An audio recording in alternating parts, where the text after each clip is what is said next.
धर्म है व्यक्तिगत अनुभूति। एक अमावस की रात थी और एक व्यक्ति मधुशाला गया। जाते समय उसने सोचा कि रात जब लौटूंगा अंधेरा बहुत हो जाएगा और फिर नशे में भी होऊंगा, साथ में लालटेन लेते चलूं। वह लालटेन लेकर मधुशाला गया। फिर उसने वहां शराब पी। आधी रात बीते वह अपने घर की तरफ वापस लौटा। चलते वक्त उसने लालटेन उठा ली और घर की तरफ चला। लेकिन रास्ते पर जगह जगह खड़े हुए जानवरों से, मकानों से, रास्तों पर गुजरते लोगों से उसकी टक्कर होने लगी। वह बार बार अपनी लालटेन उठाकर देखने लगा और पूछने लगा अपने मन में कि आज लालटेन को क्या हो गया है। प्रकाश नहीं मालूम होता, रास्ता बड़ा अंधेरा मालूम पड़ता है, लालटेन कुछ प्रकाश नहीं देता। फिर आखिर में वह एक दीवार से टकरा कर नाले में गिर पड़ा। उसने गुस्से से लालटेन पटक दी और उसने कहा कि ठीक ही कहते थे पुराने लोगों की, कलयुग आ गएगा जब प्रकाश भी फिर प्रकाश नहीं देगा। यह लालटेन भी कलयुगी मालूम पड़ती है, प्रकाश नहीं दे रही है। फिर सुबह उसे बेहोश हालत में ही घर उठाकर पहुंचाया गया। दोपहर मधुशाला के मालिक ने एक नौकर भेजा और उसके साथ एक चिट्ठी भेजी। उस चिट्ठी को उसने जाकर उस रात शराब पिए आदमी को दी। उस चिट्ठी में मधुशाला के मालिक ने लिखा था, मेरे मित्र, रात तुम भूल से अपनी लालटेन की जगह मेरे तोते का पिंजरा उठा कर ले गए। मैं लालटेन वापस भेज रहा हूं, कृपा करके मेरे तोते का पिंजरा तुम वापस लौटा देना। तब उसने पीछे जाकर देखा तो रात तोते का पिंजरा ले आया था। अब तोते के पिंजरों से तो प्रकाश मिलता नहीं, लेकिन बेहोश आदमी को यही नहीं पता चलता कि क्या लालटेन है, क्या तोते का पिंजरा है। आज तक धर्म के नाम पर तोतों के पिंजड़े पकड़ा रहे हैं। इसलिए धार्मिक दुनिया पैदा नहीं हो सकी और आदमी का परिवर्तन नहीं हो सका। धर्म के नाम पर हम तोते के पिंजड़े पकड़े हुए हैं, प्रकाश दिए नहीं। इस बात में कि पूरब के लोग धार्मिक थे या भारत के लोग आध्यात्मिक थे, यह बात सरासर झूठी है। अब तक कोई जमीन पर कोई मुल्क आध्यात्मिक नहीं रहा। इस जमीन पर कोई भी मुल्क आध्यात्मिक नहीं रहा। इस झूठी बात के कारण हमको यह भ्रम पैदा होता है कि हम आध्यात्मिक थे, फिर भी हम शांत नहीं हो सके। और तब इसका अंत परिणाम क्या होगा कि अगर इतने आध्यात्मिक होने के बाद भी शांत नहीं हो सके, तो इसका मतलब साफ है कि सारी दुनिया कितनी भी आध्यात्मिक हो जाए, शांत नहीं हो सकेगी।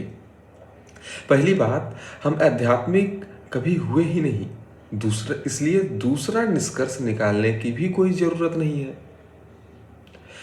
पहले इस पर ही विचार कर लें कि हम कैसे आध्यात्मिक हैं। क्या आध्यात्म की बातें करने से कोई आध्यात्मिक हो जाता है? तब तो तोते भी उपनिषद का वचन बोल लेंगे और रामायण की पंक्तियां दोहरा लेंगे और आध्यात्मिक हो जाएंगे। आध्यात्मिक शब्दों और बातों का दोहरा लेने से कोई आध्यात्मिक नहीं हो जाता, बल्कि सच्चाई यह है कि जो लोग आध्यात्मिक नहीं होते वे भी इन शब्दों को दोहरा कर तृप्त कर लेते हैं। इधर 3000 वर्षों से हमारे देश में यह बुनियादी भ्रम रहा है और उस भ्रम के कारण हम रोज रोज पतित होते गए हैं। यह पतन अध्यात्म के कारण नहीं हुआ, यह पतन आध्यात्मिक होने के भ्रम के कारण हुआ है। आध्यात्मिक होते तो समस्या ही नहीं थी। यह आध्यात्मिक होने का भ्रम के कारण ऐसी समस्याएं हो रही हैं। अगर एक अंधे आदमी को यह ख्याल पैदा हो जाए कि मेरे पास आंखें हैं, तो उस अंधे की क्या हालत होगी। वह जगह जगह गड्ढों में गिरने लगेगा और तब वह कहेगा कि बड़ा कंट्राडिक्शन मालूम होता है, मेरे पास आंखें हैं फिर मैं गड्ढों में क्यों गिरता हूँ। और तब वह कहेगा कि फिर निश्चित है दुनिया में आदमी हमेशा गड्ढों में गिरते रहेंगे, क्योंकि आंखों के होने से गड्ढों में गिरने में कोई रुकावट नहीं पड़ती है। लेकिन उस आदमी को जानना चाहिए कि जो गड्ढों में गिर रहा है उसके पास आंखें नहीं होंगी। आंखों के होते हुए गड्ढों में गिरने का कोई कारण नहीं है। गड्ढों में गिरना और आंखों का न होना एक ही अर्थ है। आंखें न है, गड्ढे में गिर गए, गड्ढे में गिर गए तो आंखें नहीं है, एक ही अर्थ है। अब आंखें हैं फिर गड्ढे में गिर रहे हो। अध्यात्म की बातें भी तो यही है, आध्यात्मिक होने का भ्रम भी तो यही है। आध्यात्मिक हो नहीं और अध्यात्म होने का भ्रम पाल रखे हैं। एक बीमार आदमी को यह ख्याल पैदा हो जाए कि मैं स्वस्थ हूं, तो फिर उसका उपचार भी नहीं हो सकेगा। एक मरे हुए आदमी को यह ख्याल हो जाए कि मैं जिंदा हूं, तो बात खत्म हो गई। भारत के पतन में जो सबसे बड़ी बात काम करती है वह यह भ्रम कि हम आध्यात्मिक हैं। यह भ्रम कैसे पैदा हो गया? इस भ्रम के पैदा हो जाने के कुछ कारण हैं। पहली बात, दुनिया में अभी हम सारे लोग हैं, 2000 साल बाद हम में से शायद किसी का भी नाम स्मरण नहीं रह जाएगा इस दुनिया में, लेकिन गांधी का नाम स्मरण में रह जाएगा।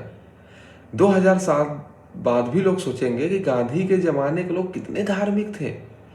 वे गांधी के हिसाब से सारी दुनिया के बाबत विचार करेंगे। और गांधी बिल्कुल अपवाद थे, एक्सेप्शन थे। गांधी नियम नहीं है। गांधी हम सबके प्रतिनिधि नहीं थे। गांधी हम सबसे उल्टे और विरोधी थे। गांधी बल्कि अपवाद थे, गांधी एक्सेप्शन है। लेकिन 2000 साल बाद हम जो कि प्रतिनिधि हैं, असली आदमी हैं, ये भूल जाएंगे और गांधी जो बिल्कुल अकेले हैं वे याद रह जाएंगे। 2000 साल बाद लोग कहेंगे गांधी के जमाने के लोग कितने अच्छे थे। यह बात बिल्कुल झूठी होगी। गोडसे तो हमारा प्रतिनिधि हो भी सकता है, गांधी हमारे प्रतिनिधि बिल्कुल नहीं। अब हम पीछे की तरफ सोचते हैं। बुद्ध के जमाने के लोग बड़े अच्छे थे, क्योंकि बुद्ध हमें याद है। बुद्ध बिल्कुल अकेले आदमी है, वे जमाने के प्रतिनिधि नहीं है। वो बुद्ध है, अकेले इंसान है। बुद्ध जमाना नहीं है, गांधी जमाना नहीं है। गांधी अकेले इंसान है, वो उस जमाने का प्रतिनिधित्व भी नहीं करते हैं। वो भी एक मेरी तरह पैदा हुए, उनका बचपन मेरी ही तरह गुजरा। उनके दोस्त थे, उनको भी मार डांट पड़ी, खेलते थे, हारते थे, जीतते थे, खाते पीते थे और नित्य क्रिया करते थे। सेम वही प्रक्रिया है जैसा कि हमारी प्रक्रिया चल रही है। उनके भी दोस्त थे, वो भी मजाक करते थे, इसलिए वो अकेले आदमी थे, वो जमाना नहीं थे। महावीर हमें याद है, क्राइस्ट हमें याद है, सुकरात हमें याद है, कृष्ण और राम हमें याद है। उनके आधार पर हम सोचते हैं कि उस जमाने के लोग कितने धार्मिक और कितने आध्यात्मिक थे। यह सारा तर्क अत्यंत मिथ्या है और झूठ है। यह एक आदमी के आधार पर सभी लोगों का निर्णय लेना यह बिल्कुल गलत है। सच्चाई इससे उल्टी है। सच्चाई यह है कि बुद्ध अपने जमाने के प्रतिनिधि नहीं थे, अन्यथा बुद्ध कितने लोगों को समझा रहे थे कि चोरी मत करो, बेईमानी मत करो, झूठ मत बोलो, हिंसा मत करो, क्रोध मत करो, चोरी मत करो, बेईमानी मत करो, क्रोध मत करो, हिंसा मत करो। ये तो उन्हीं को सिखा रहे थे जिस जमाने के वो थे। अगर उनको सिखा रहे थे तो वो सीखे नहीं थे, वो सीखे नहीं थे तो चोरी कर रहे थे, हिंसा कर रहे थे, बेईमानी कर रहे थे। अब बुद्ध के जमाने के सारे लोग कैसे सही हो सकते हैं जब वो ज्ञान ही ऐसे लोगों को दे रहे थे जो कि इतने पाप किए जा रहे थे।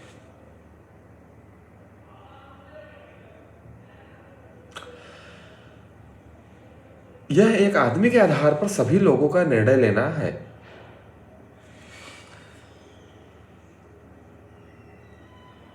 अगर बेईमान नहीं थे,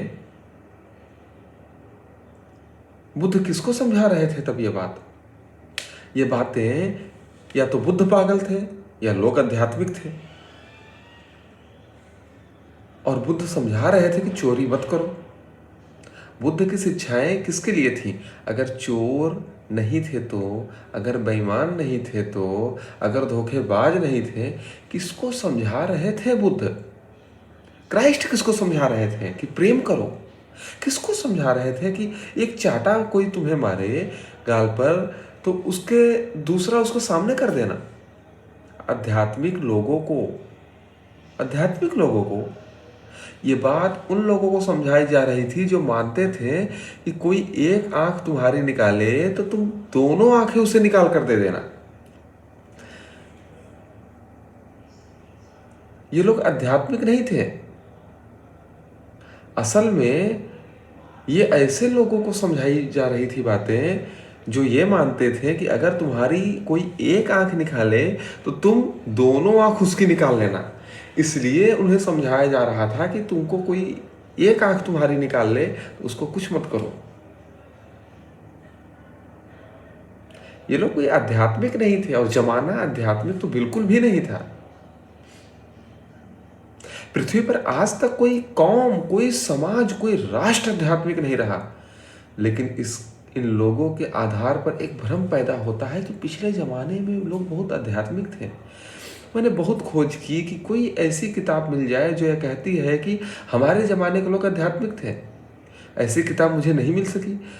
दुनिया की सबसे पुरानी किताब चीन में उपलब्ध है जो कोई 6000 वर्ष पुरानी होगी। उस किताब की भूमिका में लिखा हुआ है कि आजकल लोग बहुत पतित हो गए हैं। पहले के लोग बहुत अच्छे थे। ये पहले के लोग कब थे? ये पहले के लोग कभी थे या मिथ है? यह एक केवल कल्पना है। हर किताब कहती है कि पहले के लोग अच्छे थे। हर उपदेशक कहता है कि पहले के लोग अच्छे थे, अतीत अच्छा था, हम मान लेते हैं।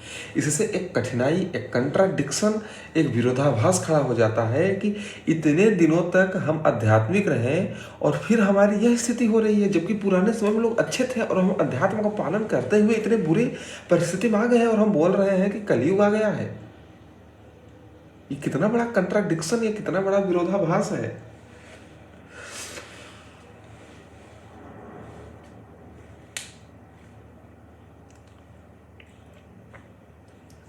यह हमारा पतन फिर समझाना बहुत कठिन हो जाता है। तब फिर एक ही रास्ता रह जाता है, या तो हम कलयुग के ऊपर दोष थोप दें कि यह युग ही खराब है, लेकिन यह बड़ी बचकानी दलील है। समय खराब नहीं होता, ना अच्छा होता है, युग खराब नहीं होते। तब फिर दूसरा रास्ता यह है कि हम पश्चिम के भौतिकवाद के ऊपर सारा दोष थोप दें कि पश्चिम सभ्यता खराब है, इस कारण से पूरी दुनिया की दुर्दशा खराब हुई है। पश्चिम के भौतिकवाद के ऊपर थोप दे सारा दोष, या फिर कम्युनिज्म के ऊपर थोप दे, नास्तिकता के ऊपर थोप दे, साइंस के ऊपर भी थोपा जा सकता है। बची बात मटेरियलिज्म की, उसके ऊपर थोप दो। पश्चिम के ऊपर सारा दोष थोपते हैं कि पश्चिम के भौतिकवादियों ने सब बर्बाद कर दिया। यह भी बड़ी कमजोरी और बड़ी नपुंसक दलील है।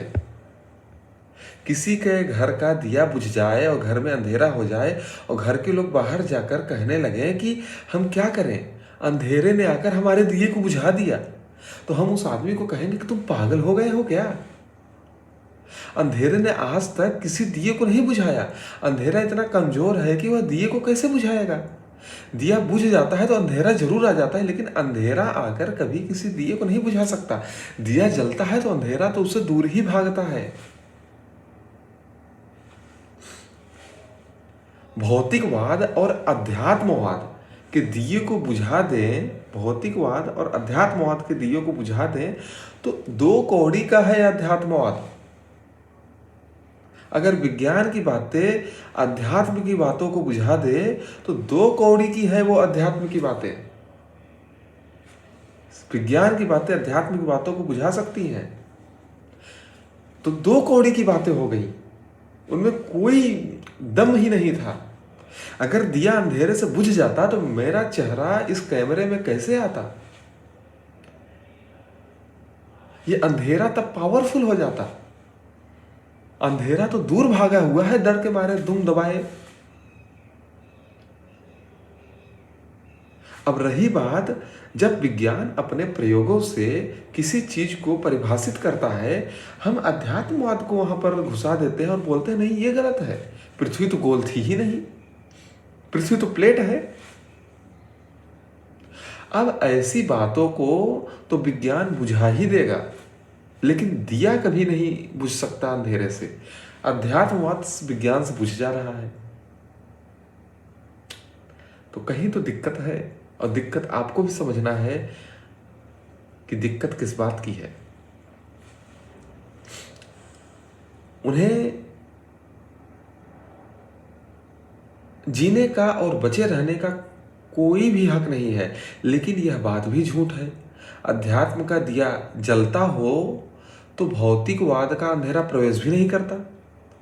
लेकिन आज के समय में हम देख रहे हैं दुनिया भौतिकता की तरफ तो बढ़ी जा रही है, लेकिन अध्यात्म का दिया ही न जल रहा हो तो भौतिकवाद का अंधेरा प्रवेश करता है। इसमें अंधेरे की कोई भी कसूर नहीं है। इसमें अंधेरे पर दोष देने की कोई ज़रूरत नहीं है। अंधेरे का कभी भी कोई कसूर रहा ही नहीं है। मैंने सुना है कि एक बार अंधेरे में जाकर भगवान से यह प्रार्थना की थी कि सूरज मेरे पीछे बुरी तरह पड़ा हुआ है, सुबह से सांझ तक मुझे परेशान करता रहता है, रात में मैं विश्राम भी नहीं कर पाता कि फिर सुबह से हाजिर हो जाता है, सोते से मुझे जगा देता है, फिर मेरा पीछा करता है। यह हजारों लाखों वर्ष हो गए, मैं परेशान हो गया हूँ, मेरे कुछ समझ में नहीं आता है। मैंने कभी कोई अहित किया हो सूरज का, इसका भी पता नहीं है। मेरे याद में भी नहीं है कि कोई भूल चूक मुझसे हुई हो। फिर भी सूरज मेरे पीछे क्यों परेशान कर रहा है मुझे? भगवान ने सूरज को बुलाया, उससे कहा कि तुम अंधेरे के पीछे क्यों पड़े हो भाई? क्यों उसे सता रहे हो? क्या उसने तुम्हारा बिगाड़ा है? सूरज ने कहा, अंधेरा? अंधेरे से मेरी कोई अब तक मुलाकात ही नहीं हुई है, मैं उसे पहचानता भी नहीं हूं। अंधेरा कौन? अंधेरे की बात कर रहे हैं प्रभु आप? बिगाड़ने न बिगाड़ने का सवाल ही नहीं है, सताने न सताने का सवाल ही नहीं है, मैं उसे जानता भी नहीं हूं। फिर भी आप कहते हैं तो ठीक ही कहते होंगे, आप प्रभु हैं। अंधेरे को मेरे सामने बुला ले, मैं तो उसे क्षमा मांग लूंगा और उसे पहचान भी लूं, ताकि आगे मुझसे कोई भूल ना हो। इस बात को हुए भी लाखों वर्ष हो गए, यह मामला अभी भी भगवान की फाइल में ही पड़ा हुआ है। वह अंधेरे को अब भी सूरज के सामने नहीं ला सके, वह ला भी ना सकेंगे कभी, क्योंकि अंधेरा केवल सूरज के अभाव का नाम है। सूरज के अभाव से ही तो अंधेरा है, सूरज है तो अंधेरा नहीं है। अंधेरा शिकायत कर रहा है तो कहीं दूर भागा हुआ शिकायत कर रहा है। यह केवल अब्सेंस है, it's only absence, negative, wide, खाली, रिक्त। यह किसी चीज की उपस्थिति नहीं है, यह किसी चीज की अनुपस्थिति है। यह केवल प्रकाश का न होना है। तो प्रकाश के सामने ही प्रकाश की अनुपस्थिति को कैसे मौजूद किया जा सकता है? प्रकाश का न होना ही जब अंधेरा है, तो उसके सामने प्रकाश की अनुपस्थिति को कैसे मौजूद किया जा सकता है जब प्रकाश उपस्थित है? मेरी यहाँ पर उपस्थिति को मेरी अनुपस्थिति के सामने कैसे जोड़ा जा सकता है? मेरी इस कमरे में अनुपस्थिति है, मैं उस अनुपस्थिति से मिलना चाहता हूं और मैं इस कमरे में उपस्थित होकर मिलना चाहता हूं, तो कैसे मिल सकता हूं? नहीं संभव है। अध्यात्म के सामने कोई भौतिकवाद कभी नहीं आया और कभी नहीं आ सकता है, लेकिन अध्यात्म है ही नहीं। अध्यात्म तो है ही नहीं। अगर अध्यात्म होता तो उसके सामने भौतिकवाद आ ही नहीं सकता था। अध्यात्म है ही नहीं तो भौतिकवाद है, और भौतिकवाद ही हमेशा से है, क्योंकि आग के आविष्कार से लेकर के पहिए के निर्माण तक और आज के कंप्यूटर टेक्नोलॉजी तक के निर्माण तक में क्या अध्यात्म का सहारा हमने लिया था? हमने तो भौतिक चीजों का सहारा लिया था, हमने तो प्रकृति का सहारा लिया। अध्यात्म का अभाव था तभी तो ये भौतिक आया, और अध्यात्म भौतिक के आने के बाद जन्म लिया है।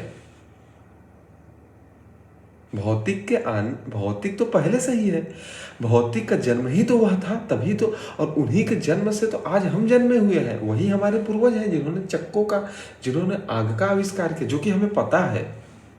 उसके अलावा बहुत सारी चीजें हैं, उससे पिछली भी चीजें हैं जो कि हमारे पास कोई जानकारी ही नहीं है, सूचना ही नहीं है। तो रही बात इस अभाव की, तो अध्यात्म का अभाव हमेशा विद्यमान था।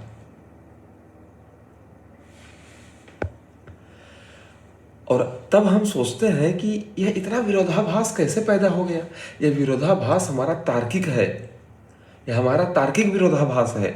जीवन की वस्तु स्थिति का विरोध नहीं है, यह हमारा तार्किक विरोधाभास है, यह हमारे दिमाग के अंदर का विरोधाभास है। यह कोई वस्तु स्थिति का विरोध नहीं है, कोई वस्तु या स्थिति नहीं है, यह तार्किक है। और तार्किक है तो हम तर्क से हम सोच सकते हैं, क्योंकि हमारा स्वस्थ दिमाग यह सोचने के लिए समृद्ध है कि क्या सही है और क्या गलत है, किसका अभाव है और किसका निषेध है। और जिसका अभाव है, जिसका निषेध है और जिसका प्रेजेंस है और क्या इस देश के लिए आवश्यक है, उसे हम चुन सकते हैं। जीवन की वस्तुस्थिति का यह कोई विरोध नहीं है, यह हमारे सोचने की बुनियादी भूलों में से एक भूल हो गई है। यह बात ही गलत है कि अब तक कोई मुल्क धार्मिक हो गया है, इसलिए आदमी अशांत है। अशांत होगा ही होगा।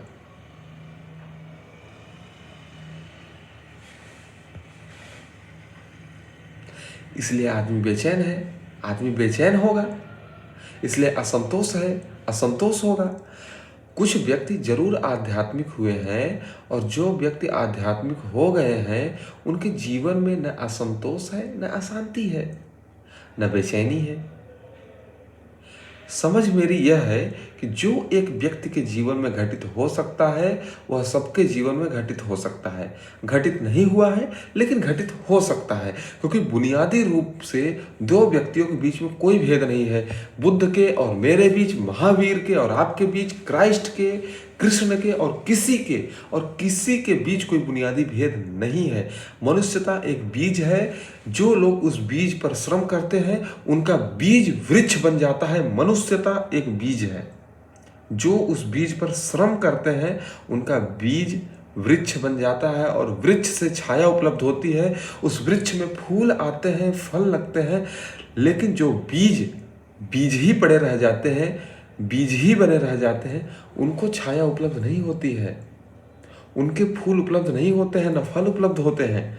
लेकिन इससे यह सोच लेने का कोई भी कारण नहीं है कि उन बीजों के भीतर भी उतनी सामर्थ्य नहीं है जितनी दूसरे बीजों के भीतर थी। प्रत्येक बीज वृक्ष बनने का में सामर्थ्य है और प्रत्येक मनुष्य शांति को उपलब्ध करने और प्रत्येक मनुष्य परमात्मा को उपलब्ध करने में सामर्थ्य है। मनुष्य एक बीज है और परमात्मा उसका विकास है।